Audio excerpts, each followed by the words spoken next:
Hi, I'm here to talk about the long list of trying to figure out how to convey to you the Antichrist agenda and how prevalent it is across the internet. And it's not the internet. The internet represents, a lot of the internet does represent just something that lives in virtual reality. Because there are even so many bots and fake websites that you don't know anymore what's real and what's not. However, um, a lot of these websites are uniting people, tens of thousands of them across the country, to different different action and organizations. Now, I saw a nice write-up on Irvin Baxter's End Times website on interfaithism that somebody did back in 2015. So I actually contacted Pastor Irvin Baxter and said, hey, I could be a guest on your show to speak about, I do it for free to speak about interfaithism and the things that I know. And he probably thinks, oh, I had somebody write about that, 3 years ago,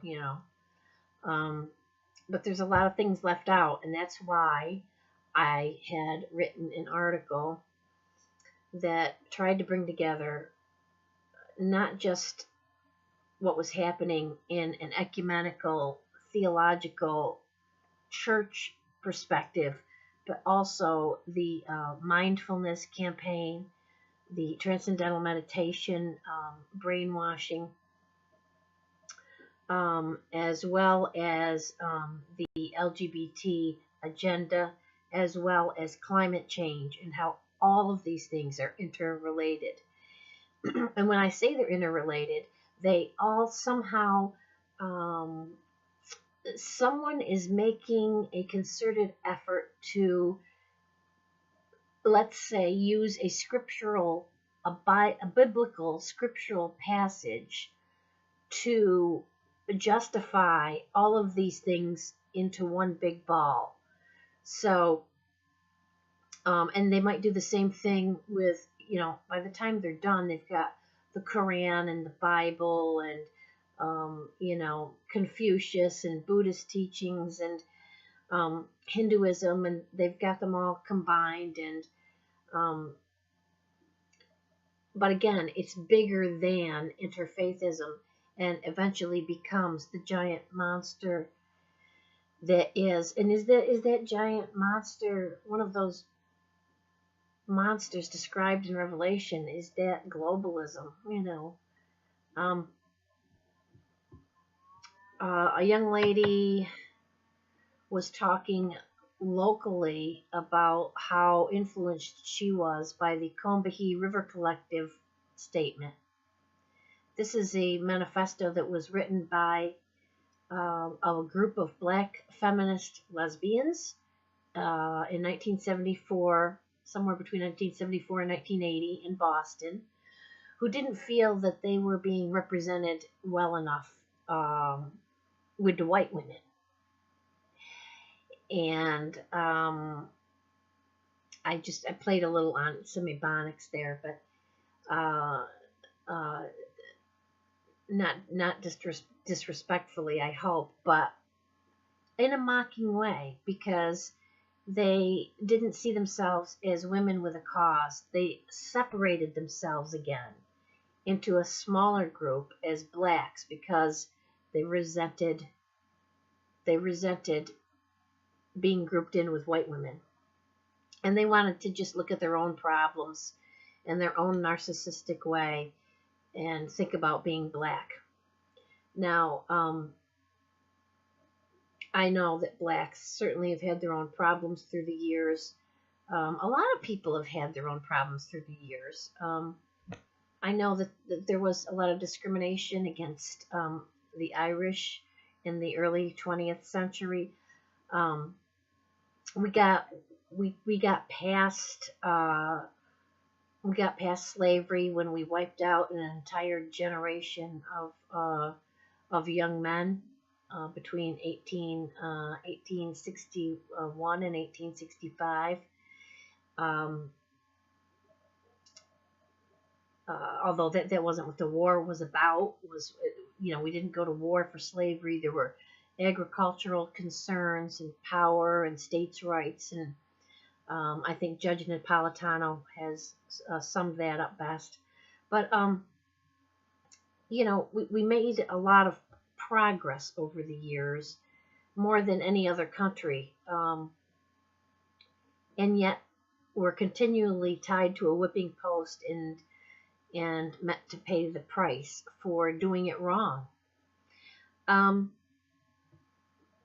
So I'm starting to get off track, but what is my track? I told you my original article was to combine these things, was to combine interfaithism, multiculturalism, diversity, all the code words, along with the larger concepts of mindfulness, which is transcendental meditation, mindfulness called hidden in other names, being initiated as training in the workplace, training in the school.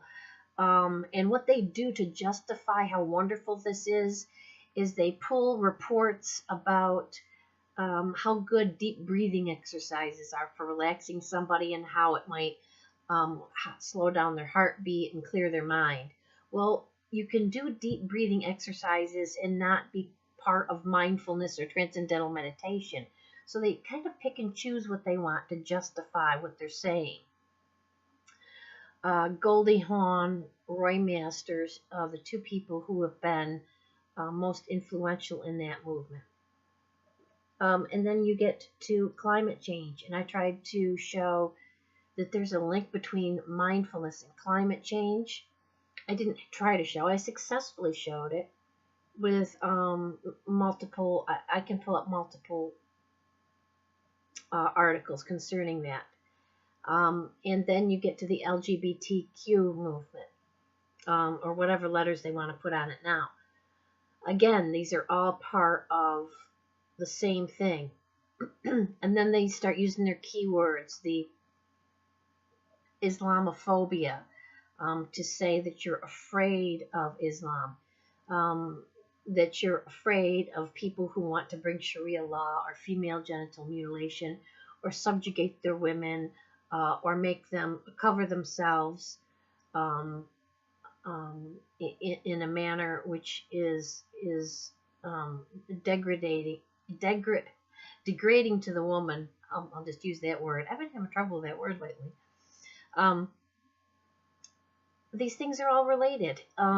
Now, I can just randomly pull up here. What they're doing also is using the old Abrahamic. We're all descended from the old Abrahamic faiths. I remember I was with someone of Indian descent. He was an Indian national. We were walking through a Barnes and Noble, and we were looking at some books, and he was saying, "Oh, well, that Islam and the Jews and the Christians, it's all the same religion, really." And I was like, no, it's not. No, I thought, well, gee, isn't he stupid? He doesn't understand, he's only got this Hindu background and he doesn't know. Well, he was way beyond me, because I didn't realize that the world had already moved in the globalist direction of saying, oh, all the Abrahamic faiths are connected. And so many of these interfaith organizations, or call them what you will, there's a million type of progressive organizations like this out there. They use quotes from the Bible to justify just about everything that they're doing. And what are they doing? They're trying to force Islam as being completely accepted without assimilation. They're trying to force mindfulness. They're trying to mindfulness gets rid of Christianity, because there's no mention of of any spiritual union with Jesus Christ. No explanation of any biblical principles. And as a matter of fact, we have there's a very old, or not very old, but there's an old organization that Martin Luther King started before he was assassinated, called the Poor People's Campaign.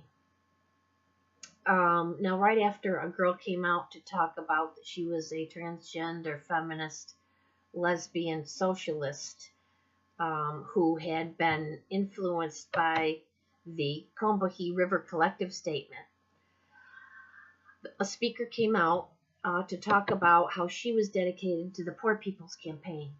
That's the campaign that came out with Martin Luther King in 1967.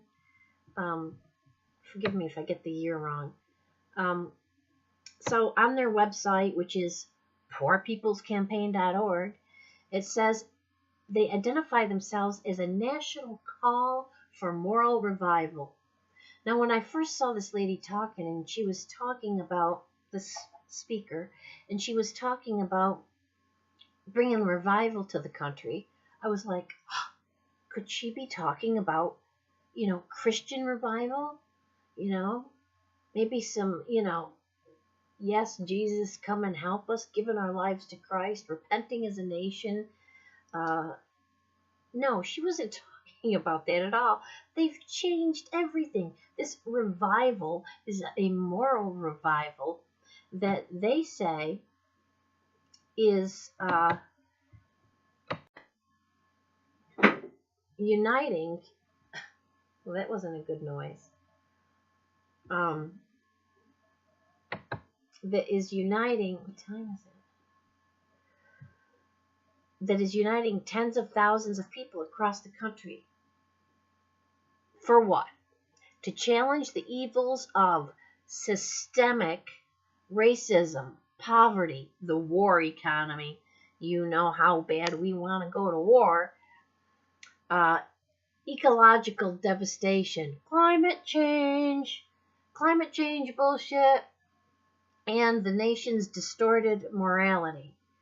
The nation's distorted morality that they are talking about is Judeo-Christian beliefs.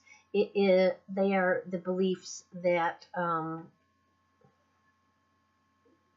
heck is going on over there? They are the beliefs in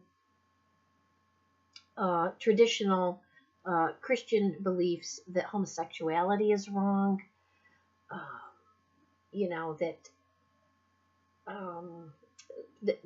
Just a lot of things. Anything goes these days, and if you are against it, you're wrong. It's about promoting Islam. It's about promoting LGBT rights. It's about promoting anything to do with climate change revolution. And on the Poor People's Campaign website, the national call for moral revival, it says that we need you to step up and join our efforts, add your name to the movement. Oh, they've got a list of demands. They have a very militaristic approach on this campaign. And it says, over the past 2 years, the Poor People's Campaign, a national call for moral revival, has reached out to communities in more than 30 states. They've met with tens of thousands of people, witnessing. Now, there's a word you usually hear with religion when you're witnessing for Christ, right? But they're not using it that way. They're taking the lingo and they're changing it. So they're saying we're witnessing witnessing for the strength of moral courage in trying times. Moral courage, what is that? We have gathered testimonies from hundreds of poor people and have chronicled their demands for a better society. The following moral agenda is drawn from this deep engagement and commitment to struggles of the poor and dispossessed. It's also grounded in an empirical assessment of how we have come to this point today. The souls of poor, this is the title of a report, the souls of poor folk, auditing America, and reveals how the evils of systemic racism, poverty, ecological devastation, and the war economy, and militarism are persistent, pervasive, and perpetuated by a distorted moral narrative that must be challenged, and that is those damn white people's Judeo-Christian principles and Western civilization itself. There was a lot of talk about, geez, I can tell you, hold on, about the about white people being the problem in this website that I was on. Without getting too technical on where this is, this person is talking about how everything that the black people do must be part of a movement to threaten white supremacy. And there's a lot of, there's a lot of things to do with, okay, we cannot, well, let me not, it talks about how we refuse to confront whiteness, which reminds me of, what was it, Amy Schumer the other day, saying that she, you know, felt bad about being in this new movie, this new comedy movie, for being white or something. She apologized for being white and being in this movie. And it's really too bad because the movie itself, I can't stand Amy Schumer, but this movie just looks absolutely hilarious, you know, and I'd love to go see it, just because it does look really funny. But anyway, you know, why these celebrities have to run their mouths off and expose themselves for being the crazy, nutty job airheads that they are? Not just them either, but the stupid musicians like Bruce Springsteen, creepiest little guy you'd ever want to meet with nothing upstairs. Anyway, you can go to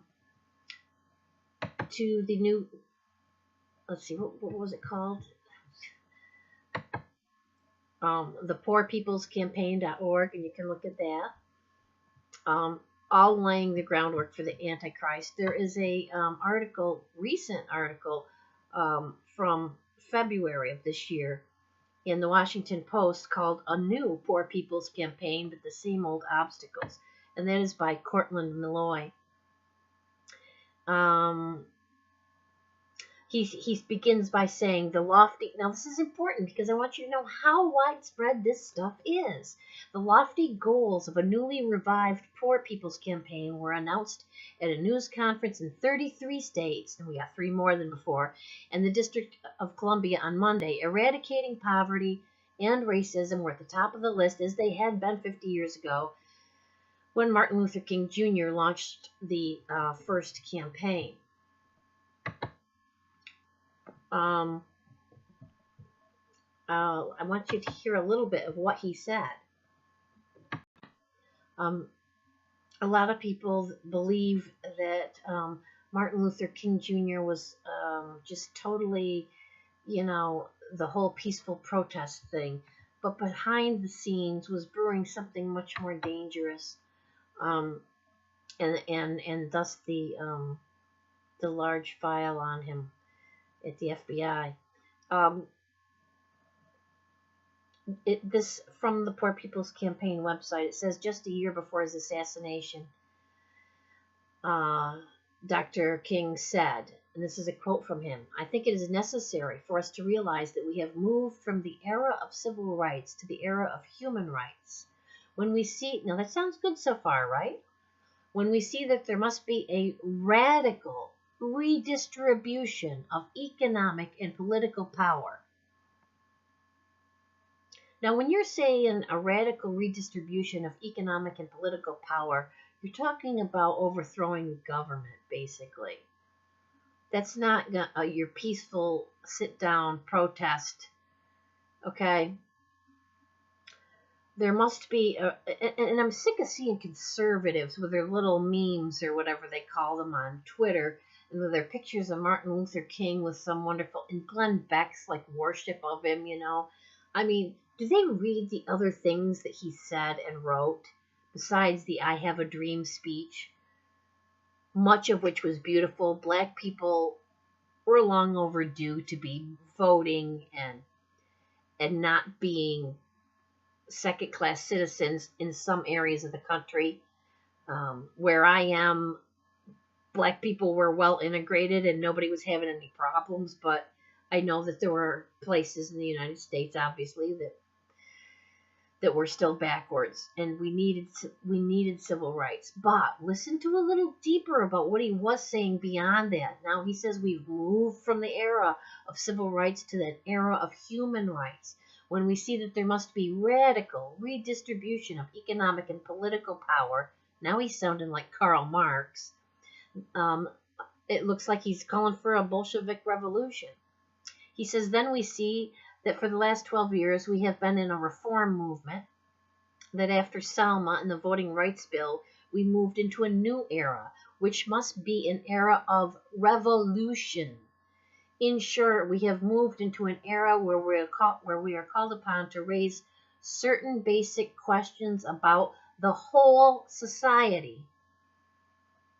That sounds like fundamentally changing the country, which is what Michelle Obama said that her husband was going to do, and I believe he was successful in it.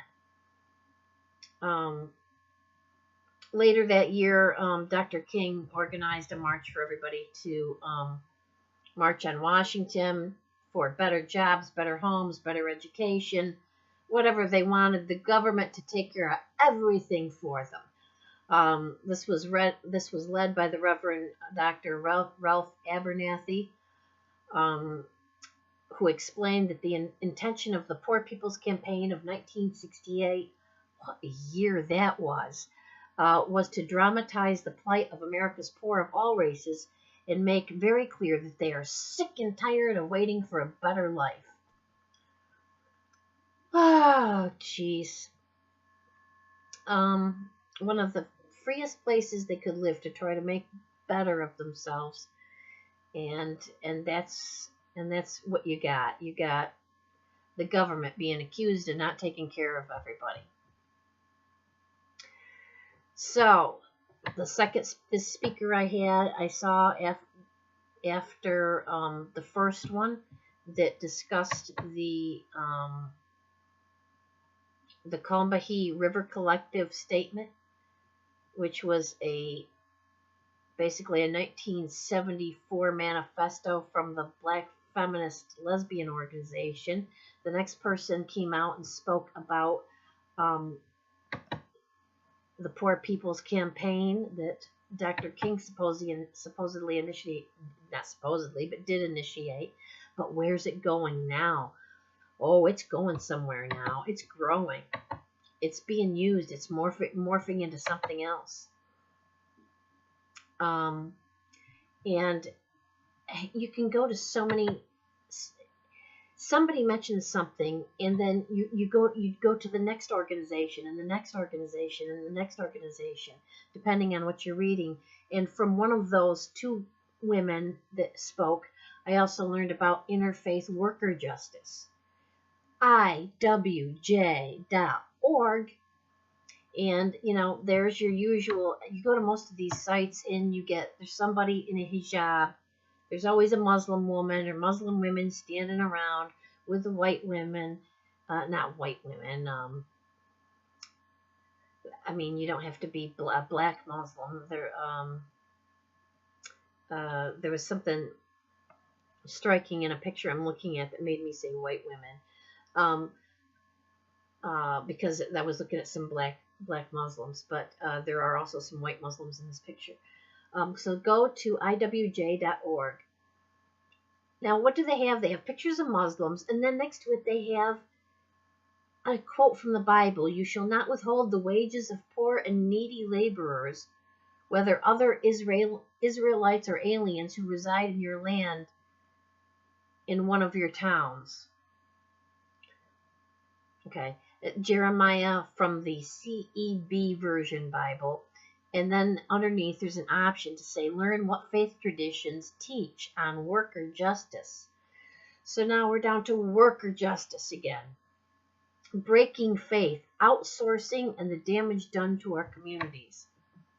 Take action.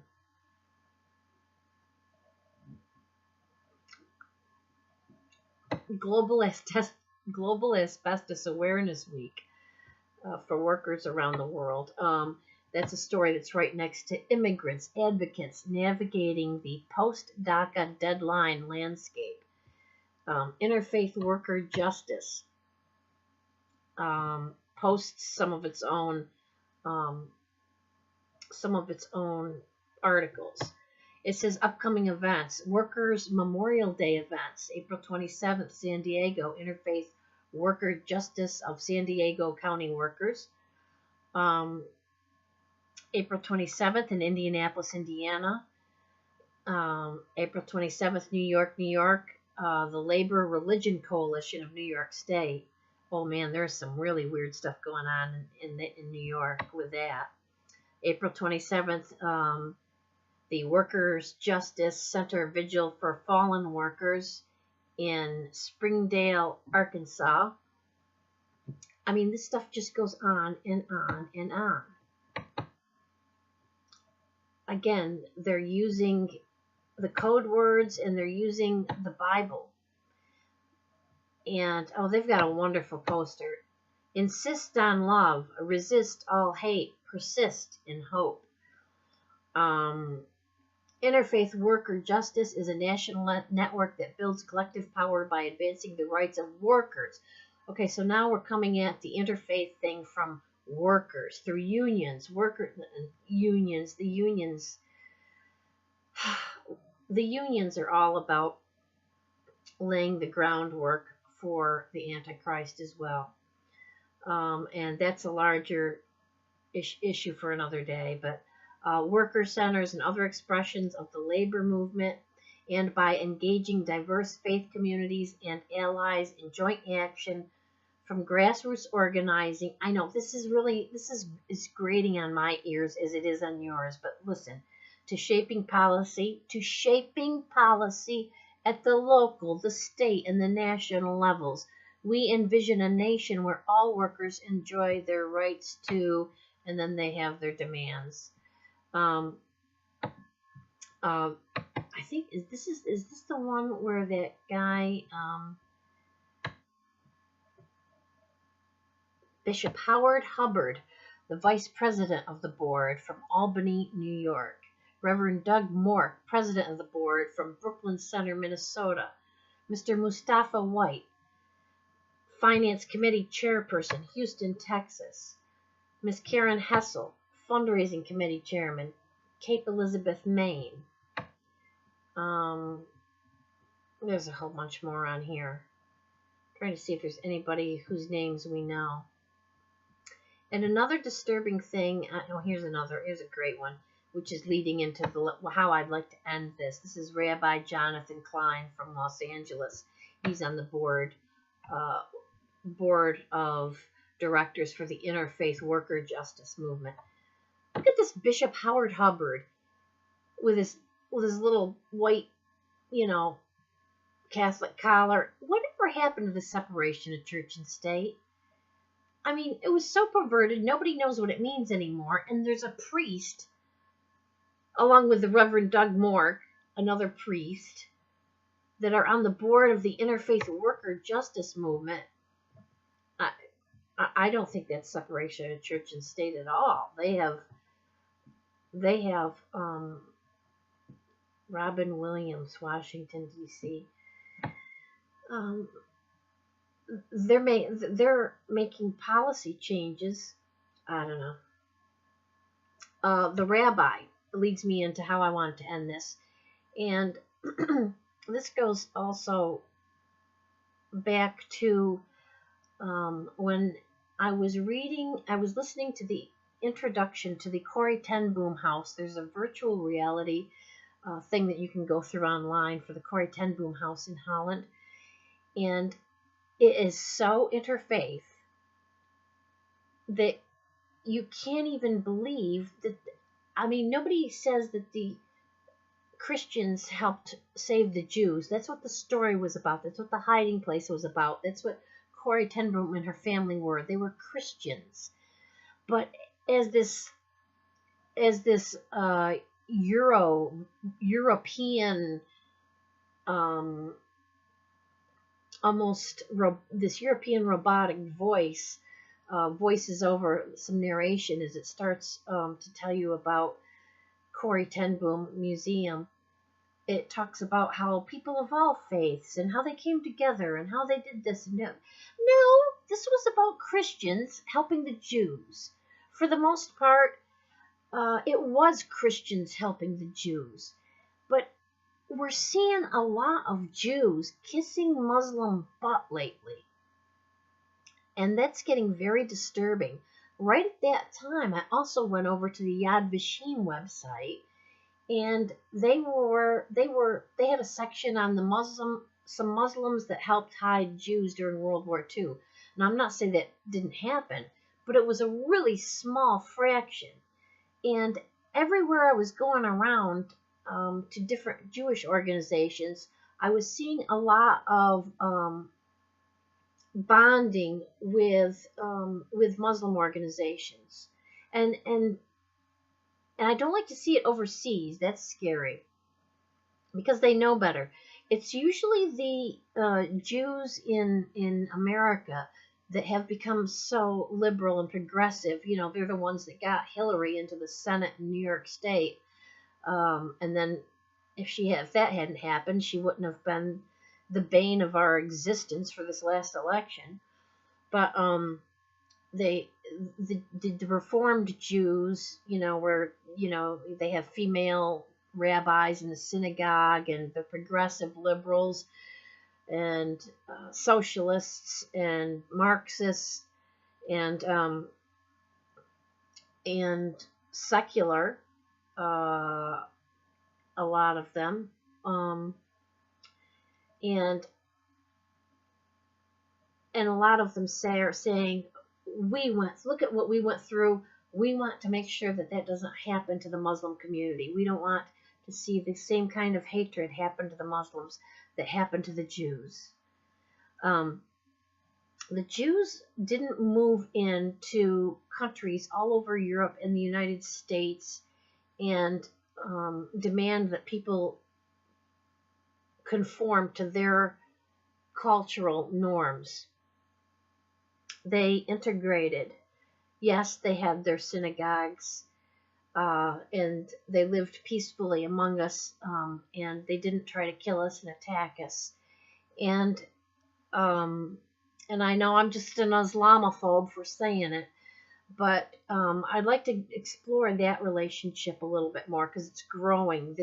Not a relationship, it's this strange union between Jews and Jews joining interfaith networks. They're a big part of the interfaith networks, sadly, and